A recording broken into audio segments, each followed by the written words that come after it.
Welcome all. Perhaps I'm just going to start by just giving you a very, very quick update on WIN and a couple of items.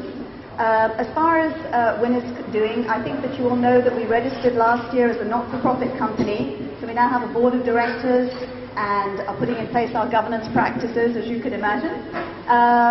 We have four key working groups, if you like, within WIN, with the overarching objective of empowering women in Mauritius. Obviously, our networking events such as this are one, and I'm going to pass the microphone in a minute to Cyril Wong from Barclays, but I'd like to say thank you to Barclays. They've been a sponsor of these networking events for over 6 years. It was an act of faith on day one, but you've accompanied us all that way, and thank you very much indeed, so thank you. One of our other working groups is about the WIN Leadership Programme. Georgina here is actually our champion, and Bruno is our national coordinator for the WIN Leadership Programme. We have run 10 cohorts now. In each cohort, 25 women. So we've trained over 250 women now through over the last 3 or 4 years in the WIN Leadership Programme. And we're currently very proud to announce that we've just been sponsored by Lafarge to run the next WIN Leadership Programme for women entrepreneurs. So we're going to be going out shortly with some advertising to invite women entrepreneurs who are trying to set up their businesses to apply for the WIN Leadership Programme. So more news on that shortly. And we're also working on a WIN Leadership Programme version in Creole. So more to come on that one.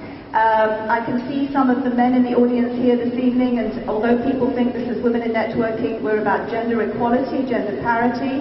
So welcome to all the men, and particularly those who support Men Against Violence, which is the second project that I want to talk to you about tonight.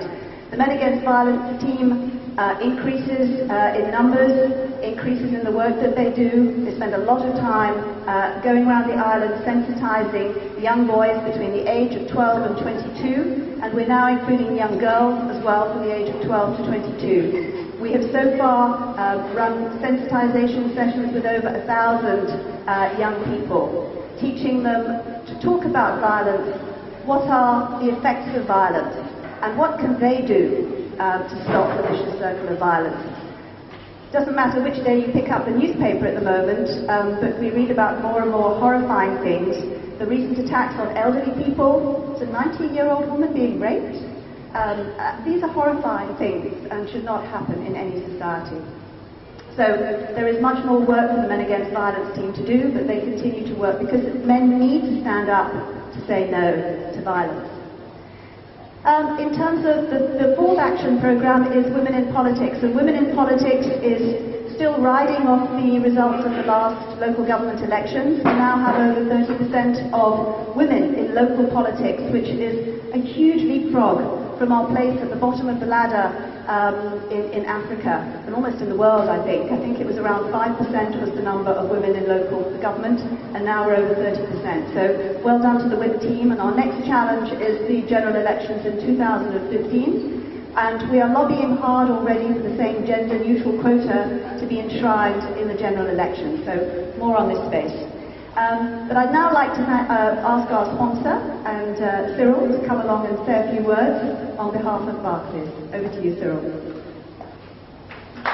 Thank you, Jane.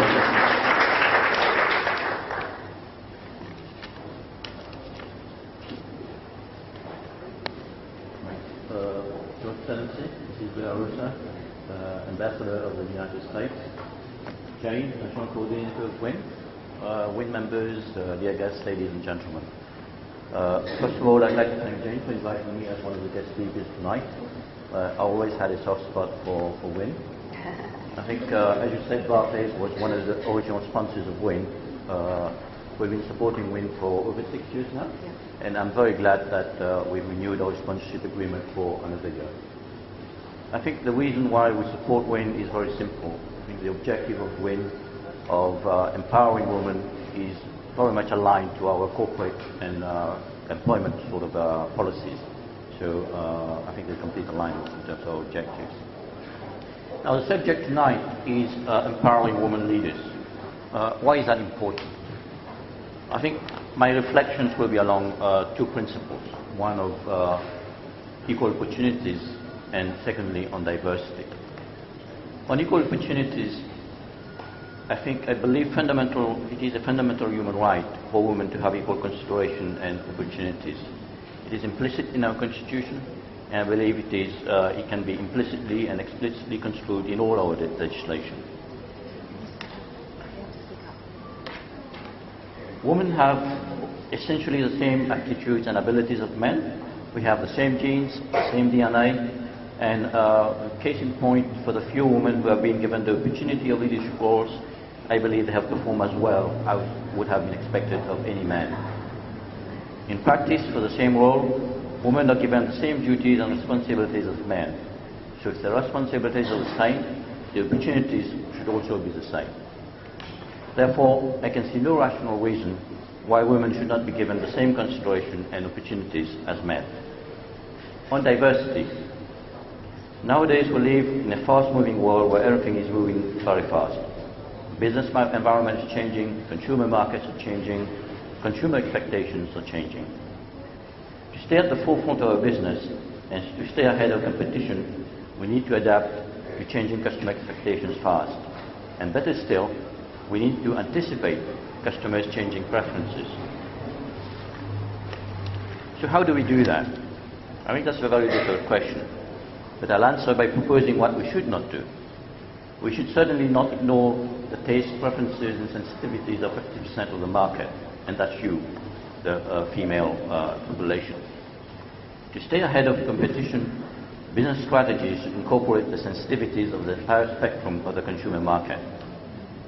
Therefore, boards of directors and executive committees should embrace the diversity inherent in humankind and flourish in its diversity of cultures and sensitivities. Diversity will promote innovation and out-of-the-box thinking through the burgeoning and confrontation of ideas and the contrasting of different perspectives and sensitivities. And the female gender is an essential ingredient of that diversity. Diversity is a richness that should enrich our lives and not the contrary. I mean, all I've said so far is very much aspirational. So in practice, what's the position? Unfortunately, it's not a very good story. In spite of the overwhelming legal and business rationale for women to have equal rights and opportunities, they still suffer from a number of social and cultural prejudices that prevent women from achieving leadership positions in our business, social or political organizations. A lot more work remains to be done to eliminate these social and cultural constraints. Education and awareness campaign needs to be enhanced, particularly among the young population. Employees need to recognize the family obligations of parents, I say parents, fathers and mothers, and allow flexible working hours and parental support. Women leaders who have been successful need to be role models for other women. And here we support the good work that WIN is doing to raise awareness and build social networks for women. In Barclays, equal opportunities and diversity and inclusion are essential components of our employment and corporate policies, both in Mauritius and at group level. We are not perfect, but we have a fair representation of women at leadership positions across the group. I'll give you a few examples. On the board of Barclays PLC, we have 2 women non-executive directors out of the 13 directors. On the executive committee of Barclays Bank PLC, that's the highest management committee of the bank, of the group, we have 2 female executive members out of the 11 executive members. At Barclays Africa level, our chief executive of Barclays Africa and APSA is Maria Ramos, and she sits also on the group executive committee. In Barclays Mauritius, on our local advisory board, which will soon be transformed into a full board of directors after our incorporation in Mauritius, we have Professor Amina Groib Fakim, who is one of our 4 non-executive members. And at senior management level, we have 8 female colleagues out of the 40 most senior positions in the bank, and 2 new female senior managers will be appointed soon.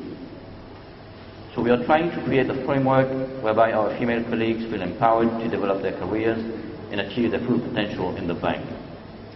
We have recently revamped our Women Network Forum to create a space where our female colleagues can regularly share views, exchange ideas, and discuss initiatives. One of our high-flying female senior managers is currently on attachment in the Barclays Africa CEO office in Johannesburg for her professional development. It's a wonderful growth opportunity for her. So in conclusion, we believe that empowering women leaders is not only a fundamental human right, but it is also a business imperative to enrich our boardrooms and business strategies with the flair and sensitivity of the fairer sex. We therefore support the initiatives of organizations like WIN, who strive for the empowerment of women in Mauritius. Thank you for your attention.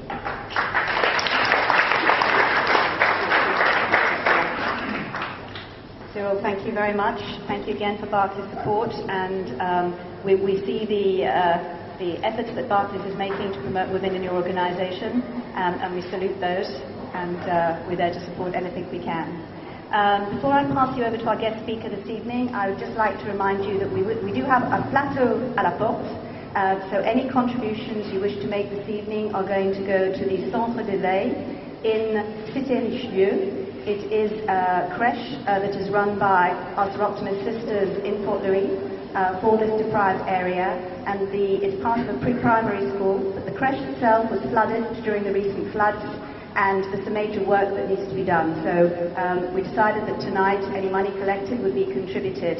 I'm also going to be emailing you during this week because we've been notified today by Caritas of 2 elderly women who need help in Canal d'Ayot following the recent floods.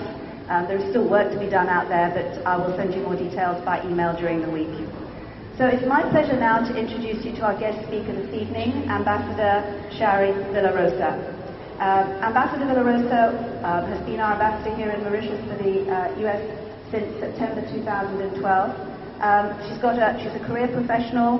She has worked just about, looks like, most places in the world actually, but from the Far East, recently in Burma, which would be an absolutely fascinating story, I'm sure, from there, but Indonesia, many places in the Far East, obviously Washington, Thailand, Vietnam, Honolulu. So she has an amazing career, a lot to share with us this evening. She has a degree in law and another degree in international studies. She speaks Spanish, Portuguese, Thai, and Indonesian. And her theme tonight is about women in leadership. Over to you, Ambassador. Thank you. It's a great pleasure for me to be with all of you tonight.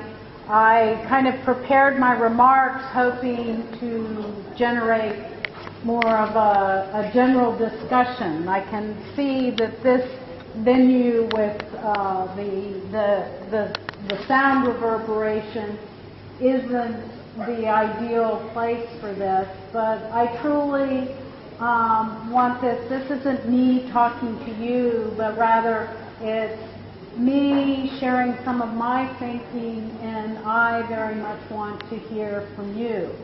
Only by listening to you can I understand what is the situation of women in Mauritius today, and it is a topic that I'm very interested in.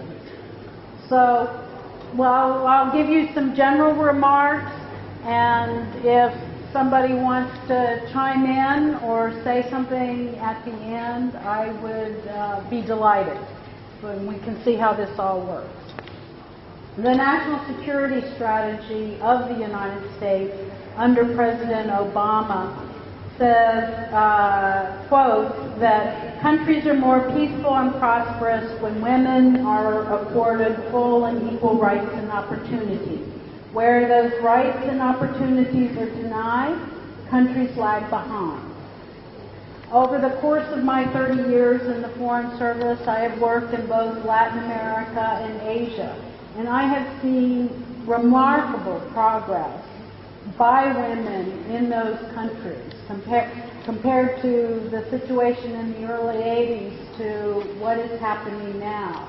And I've been very impressed. But I know that there's still countries where that progress lags. And quite frankly, it seems to be lagging here. And I'm not sure I understand why. Because this is a very prosperous society. Education opportunities seem to be equal. So that's something that maybe you can explain to me. Women's empowerment is not only a U.S. issue, but it's increasingly the multilateral banks, the World Bank, the IMF, international non-governmental organizations have come to the conclusion that efforts to help raise societies are best directed at women. And more and more of their programs are shifted to empowering women and giving them a greater role in their economies, in their governing institutions. Because the world is seeing that the active engagement of women in all spheres of life is vital to true prosperity and peace. The women represent 50% of the world's population. They don't seem to have that same political representation. The United States is also, we do not have anywhere near 50% women representation at the political level. Although we have plenty of people, and everybody expects Hillary Clinton to be running for president in our next election.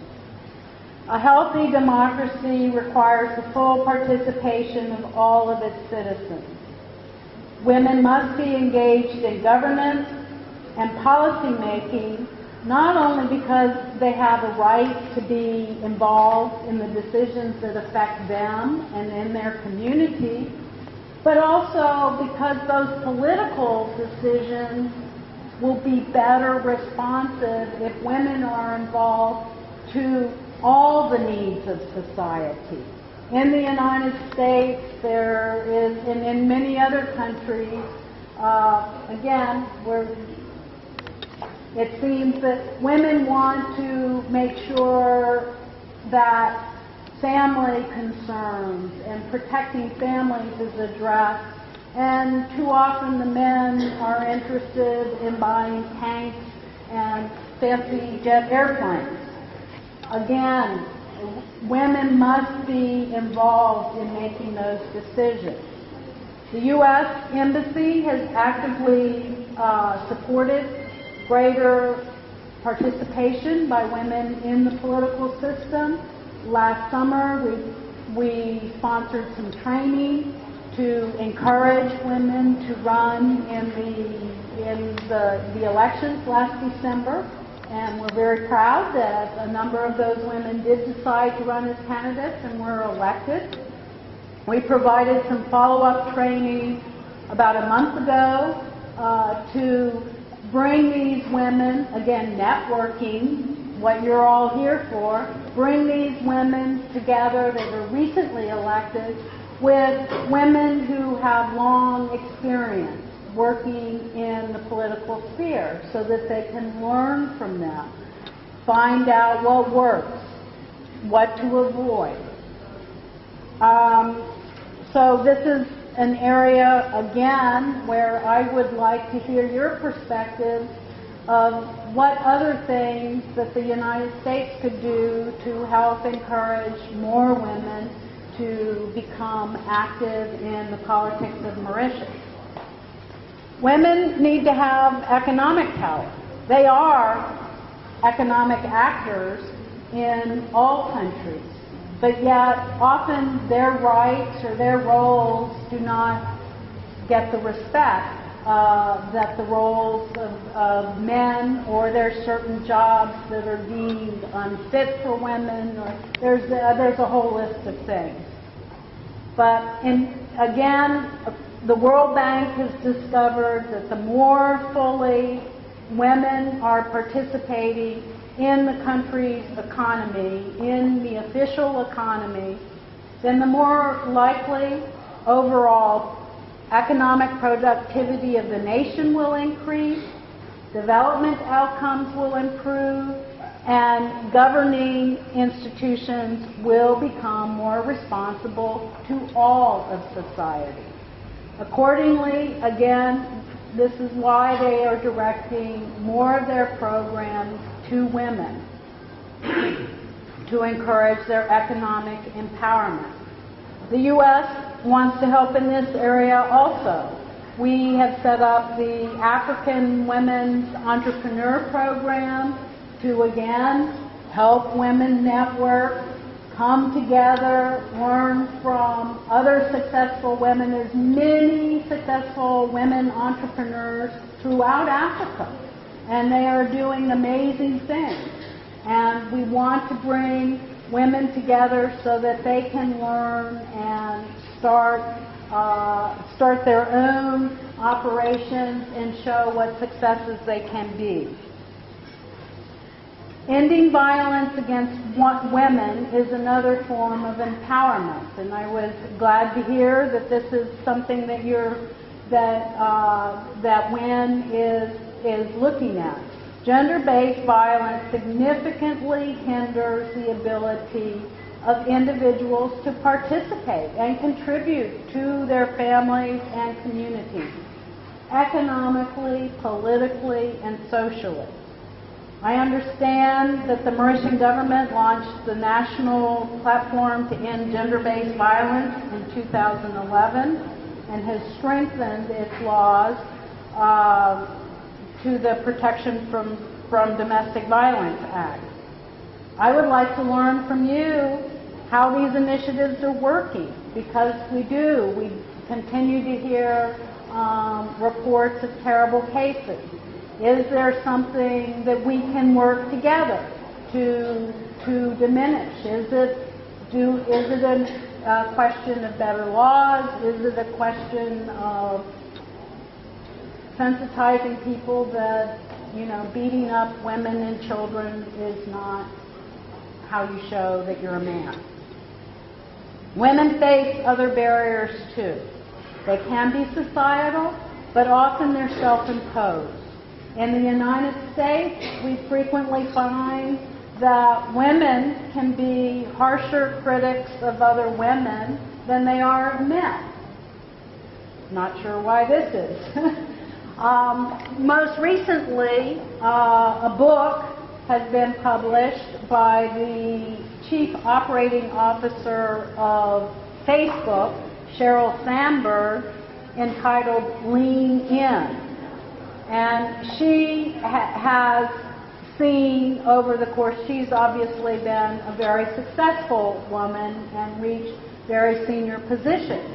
But she has observed women in the workplace and found that women too often step back when a new assignment came up or a new issue came up, and while the men all charge forward, even though in many times the woman had more knowledge.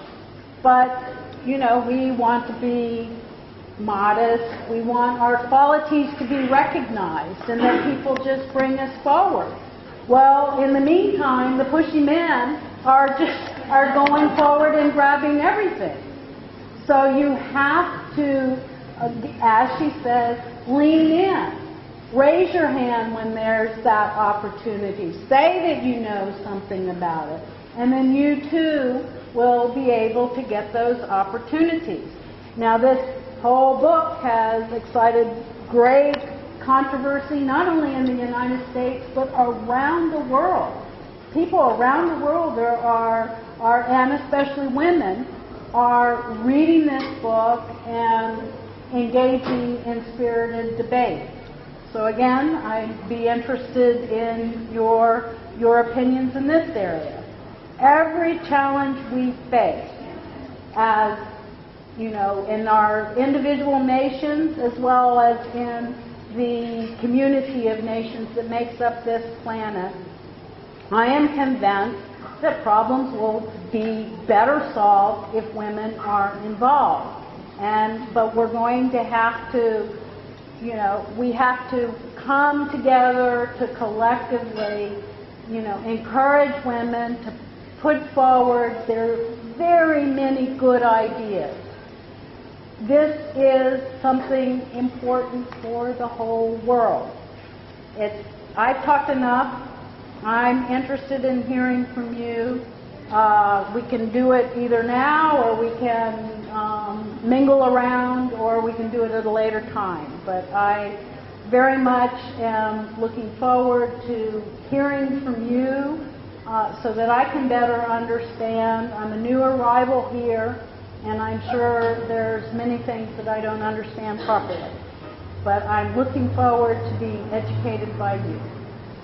And I am a strong supporter and a strong believer that every single one of you can do great things for this country. And I want to see you do those. So thank you very much.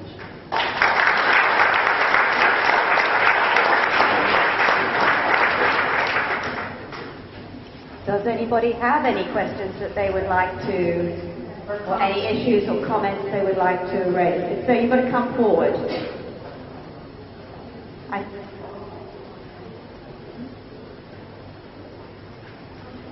Is there somebody, please? Children? You're going to have to step forward. Children, you know. Just one question or comment? Another question, Your Excellency, Speak up. Your Excellency, Madam Ambassador. It's very good, in fact, to show your deep and keen interest for our fellow women, Mauritian citizens, to get much more involved in public life. One question that I think is very important: is it important for us to be clear on the questions of the how and what of our involvement, social involvement, political involvement, cultural one, name it? Or should we be very clear about the why? Why have I been 28 years in politics in Mauritius? Why have I slammed the door in 1999? And so on and so forth. I'm thinking about the US First Lady, Michelle Obama, and two things come to my mind. One is her initiative, I think it was around 2009, for the kitchen White House garden, or the vegetable garden.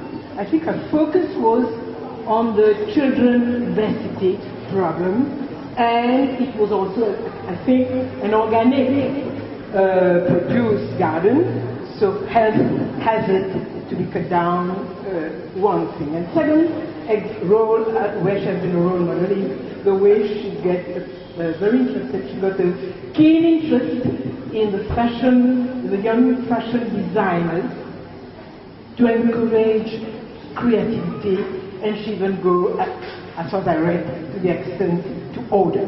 So the why. Isn't it important to clarify for one and all, for ourselves, why do we want to get involved in politics? I'm not sure I exactly understand the question. Why you should be involved is because every single decision, whether it's in the political sphere, it's in the economic sphere, it's at home, every single decision affects you. And you have a right to have a say in that decision. That's simple. The how is a little bit more complicated.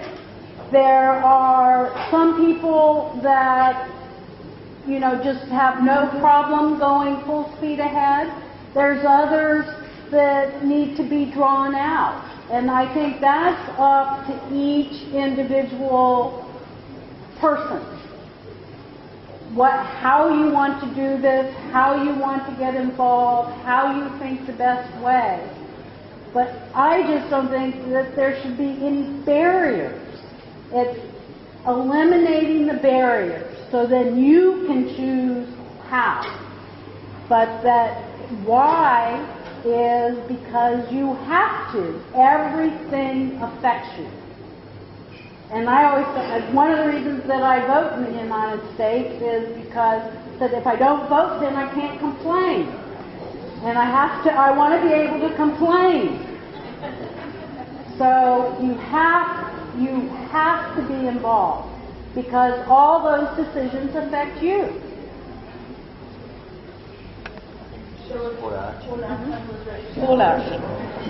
Paula, if you can come forward.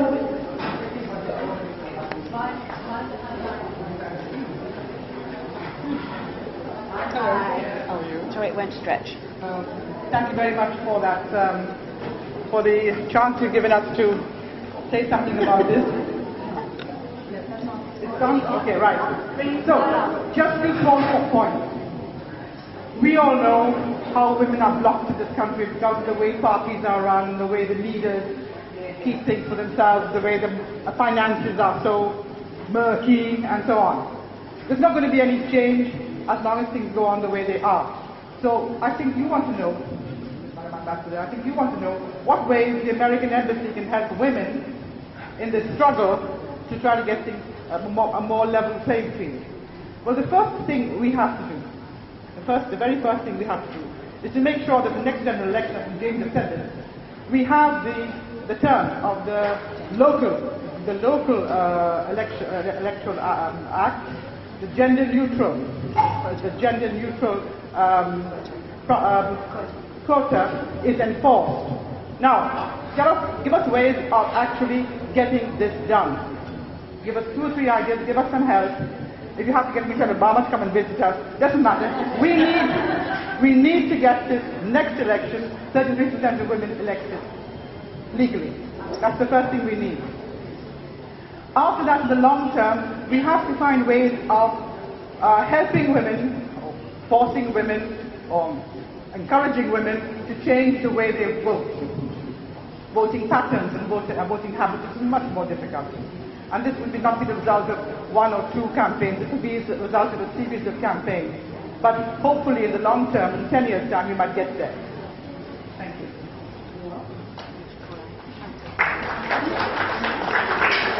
Paula, thank you. I think that I'm just going to wrap up this because I think it would be easier if the ambassador is able to mingle, you're able to speak to her and ask questions. I have just 2 things that I would like to say. One, women are over 51% of the population in this country.